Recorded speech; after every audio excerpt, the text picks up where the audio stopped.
Westbank modified action in rounds 7 and 8 of this exciting challenge moved to the Goldfields Raceway in the Free State last week. After 12 years, Westbank modified racing has entered a new era. It's attracted big American-style V8 racing cars and has also attracted new international sponsors from as far afield as Germany who like the high profile this racing gives them. These fans just love all those high-speed cars. One of the top attractions, of course, is the ongoing battle between the Opels with their V8 Chevy engines and the V8 NASCAR engine Fords. Official practice saw these cars approaching 300 kilometers an hour down the famous 1 kilometer long straight. Willie Hepburn in the ECL Opel record took pole position. Gary Dunkley right alongside him in the Sabat Opel. Peter Lindenberg behind them with Jürgen Zubentheim running out of fuel in 4th position. Charles Wilkin, as expected in the Toyota, took Class C, and Etienne Roos in the Automark Toyota took Class D. Willie, a few problems yesterday? Yes, Roger, we broke the cylinder head. A piece of the port just ripped out and it was sucking oil. So we were going to have it welded, and then we managed to borrow a cylinder head. And we put it together late last night and we've got it going this morning. Is this circuit heavy on motor cars? It appears that it's the long main straight is hard on the engines. Gary, just getting faster and faster, suddenly on the front row.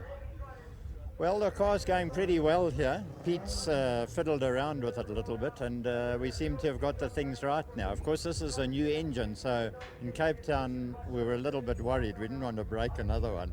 Oh, we had a rough day yesterday. We really battled with it. I think that our settings weren't quite right. It's the first time that we've done the motor in our own workshop, and we seem to have come right now. It's getting better and better, and I think we're still gonna go quite a bit quicker now in the actual race. I think we've got a fair bit to come. I think it's going to be a humdinger of a race because with Zubentheim behind me, Gary and Willie in front of me, big action up front. Brian, good racing amongst all those V8s? Roger, the racing in Class A and B with the V8s has been fantastic. Unfortunately, the Welkom circuit's been a little bit hard on them today with a long straight, and we've had 2 motors that have let go. But still, the other guys that are there are going to provide a show, I'm sure, as they have done at East London and Cape Town. Well, I've seen Class D, the little 1400, they've been providing excellent, not only entertainment, but close racing. Rod's Class D is hotly contested. We've got about 13 cars here today that are running strong. There's Patrick Seddon, Etienne Roos, Ray Wilford up front. Dave Runkle is there. And there's quite a lot of Golfs and other cars running around about the 50 mark, which I think are also going to provide a good show. And I see you in there yourself, Brian. Well, Rog, I like to have a go every now and again, and I'll be in there and doing my best. I'll give it a full go. And he certainly will. His brother coaches Transvaal Cricket, and Brian chairs the Westbank Modified Association. 30 cars lined up for round 7. It's going to be 10 laps, 40 kilometers of high-speed racing. The Hyundai 2-litre Sonata leads this pack around the circuit as it is done in the first 6 rounds and other circuits around the country, East London and down in Cape Town. We're in with Peter Lindenberg. They've got to warm those tyres up to get a good grip when they arrive at Castrol Corner at the end of that long straight. Lead in the pack, there it is, the growling V8 of Willie Hepburn. Right alongside him is Gary Dunkley in that Sabat Opel, and Peter Lindenberg is right there, ready for action with Jürgen Zubentheim, who's been the find of the season in that novel Ford Telstar. He's been giving them all a go and flying the flag for Ford. It's going to be a rolling start. It saves the transmission. Willie Hepburn is going to dictate the pace across the starting line, and then they'll be on their way. 1 corner to go. Final chance to warm up your tyres. They've got to be good and warm as you go through those first corners. Those brakes have got to be warm so they get a grip when you brake hard at the end of that long straight. And here they come. Just listen to the growl of those V8s as they hit the hammer. And we're in business, going for the S's on the first 2. Gary Dunkley slots in there behind Willie Hepburn. They're slipping and sliding their way through. Newly surfaced track. It's 4 kilometers of brand new tar on this track. A little bit slippery at the start of practice, but it's starting to wear in now. There's rubber down in the road, and these cars are getting a wonderful grip. There's not a bump on the entire Goldfields circuit.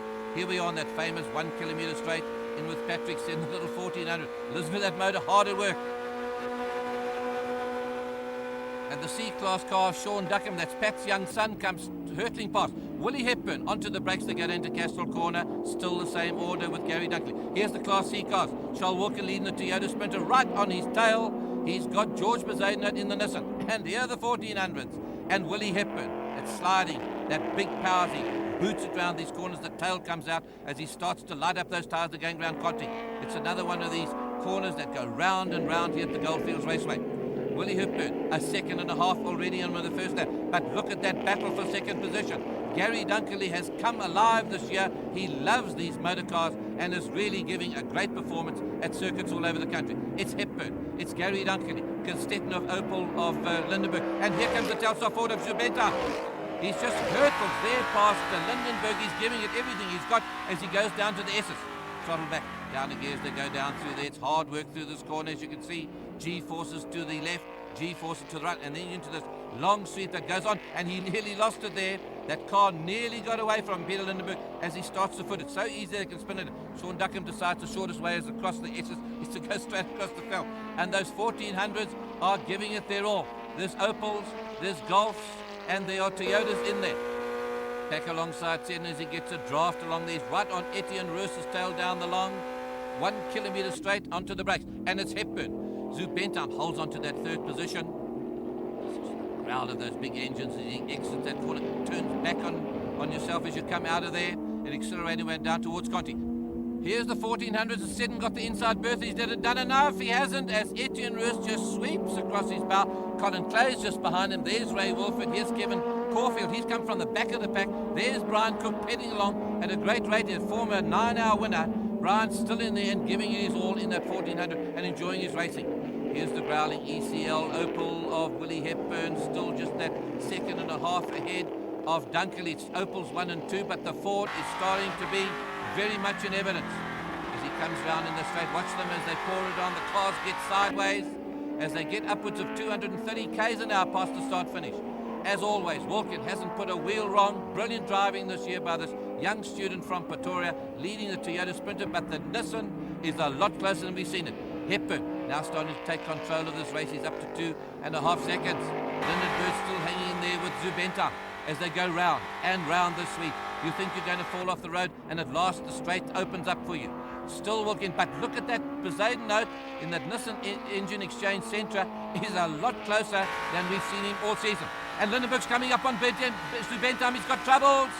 Zubentham is slowed to the side of the circuit. The straight is taking its toll. It did to Peter Goch in that Autocook Opel Cadet in practice. It did it to Larry Wolford in his Nordson Opel, and it's done it to Zubentham. That straight just lunches motors, and if you over rev it down that straight, you're going to be in big trouble. It's still Hepburn. It's Dunkley now with the Stetner Opel of Lindenberg once again under his back wing as they go round and round Conti. Another one of those corners that go on and on and on. You think you're going to slip off the road. And here comes Patrick Seddon once again to try and take Eddie Roos. He doesn't quite make it as he goes down there. It just seems to be that little bit extra edge that Roos has got on braking that keeps him ahead. Hepburn comes thundering through, and Lindenberg's looking for a way past Dunkley. These cars are so evenly matched. Willie Hepburn, of course, with a lot more experience than the others in V8. Here's Zubentham now pitting it. He's out of the race.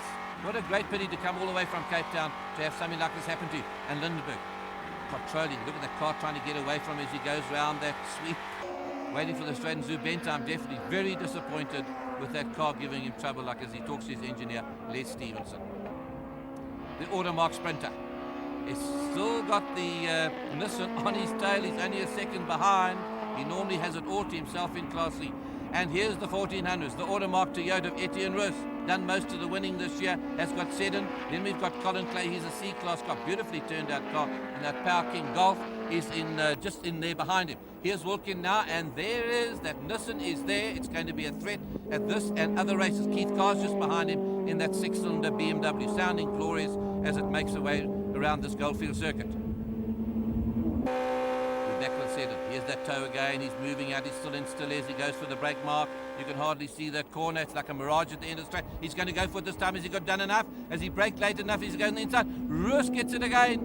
That Carter. There's Kevin Caulfield making his way up through the pack, and he's having it out there with Colin Clay. Those two golfs going very quickly around the circuit. Seddon's got to make serious plans to get closer to that Automark Toyota, and then the biggest problem of all, of course, is to pass it. That's the Jackson Delta Opel 140 from Queenstown, a famous car in that neck of the woods. And here's Brian Cook coming into the complex just behind the pits, pedaling along, a great enthusiast. That car pushing at about 140 horses at 8,500 RPM. Top speed of those cars, real enthusiast class, is about 210 to 215 kilometers an hour. They're not slow. Lindenberg starting to slow. He's lost grips with Dunkley. He's slow. He's just going there for points. He's got overheating. That red light shows the motor is hot. It's overheated, but he wants to stay in there, as he always does. A real sportsman is Lindenberg. He's there for the points, and he's keeping that car going. Back with the 1400s. Here we are again. Kevin Caulfield in the C-Class little Golf there. He comes pushing past Cedrin, gets in amongst their dice, but that's going to change shortly if he's able to pass Etienne Roos down the wrong straight. Those Dunlop tyres that all these Class D cars, these 1400cc cars are getting mighty hot as they slip and slide around the circuit. Here's Cedrin now getting another chance. He's getting drafted right up to Roos's tail. Caulfield's gone past both of them. He's in the Class C. Here they come.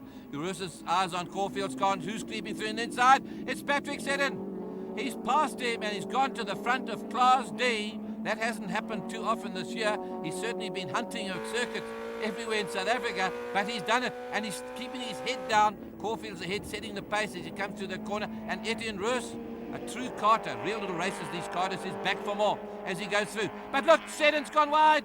I can't believe it. He's gone wide. He's opened the door, and Roos says thanks a lot, and he's back in the front.